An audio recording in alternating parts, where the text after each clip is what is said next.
Salut à tous. Aujourd'hui, on va parler du bonheur.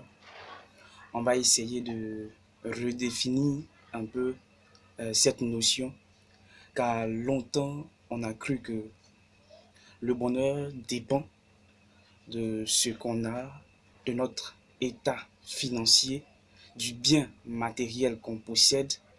Et laissez-moi vous dire que on s'est trompé. Et pour test de base, on va prendre le Proverbe 15, verset 15, qui dit ceci. Tous les jours du malheureux sont mauvais, mais le cœur content est un festin perpétuel. Tous les jours du malheureux sont mauvais.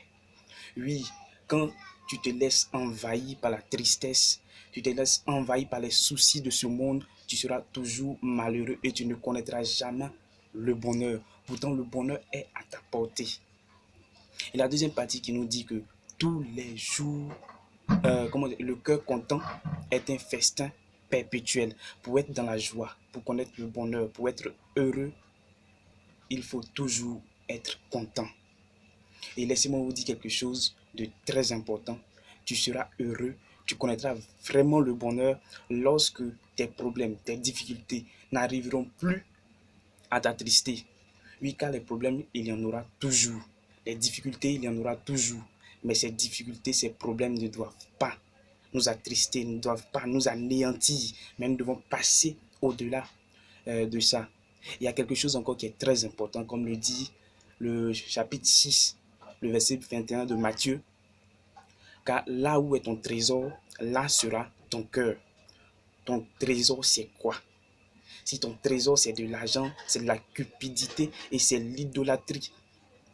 Car si ton trésor, c'est l'argent, le jour où tu manqueras l'argent, tu seras triste. Tu perdras ton bonheur, tu perdras ta joie de vivre. Si ton trésor, c'est ta femme, le jour où ta femme te parle d'une certaine manière qui ne te plaît pas, tu perdras ta joie. Si ton trésor, c'est ta famille, si ton trésor, ce sont les choses de ce monde, mais mon ami, rien, rien ne peut rester parfait. Forcément, cette chose arrivera à nous laisser un jour et tu seras malheureux ce jour. Et donc, celui ou la chose, la personne qui doit être notre trésor, c'est le Seigneur Jésus. C'est Dieu qui doit être ton trésor, car lui, il ne va jamais t'abandonner. Et si Dieu est ton trésor, ça veut dire que c'est lui, c'est en lui que ton cœur est. Ton cœur repose sur lui. Et étant donné que lui, il n'abandonne jamais, ta joie et ton bonheur sera toujours parfait. La Bible dit encore en Matthieu 5, verset 3, heureux les pauvres en esprit, car ils hériteront du royaume des cieux. Ou encore dans une autre version, heureux ceux qui sont conscients de leur pauvreté spirituelle, car ils hériteront du royaume des cieux. Oui, toi déjà qui as la richesse, sois humble. Reconnais ta pauvreté spirituelle, sinon tu ne connaîtras pas le bonheur. Ta richesse, ton argent ne peut pas te garantir le bonheur. La seule personne qui peut te garantir le bonheur, c'est Jésus-Christ.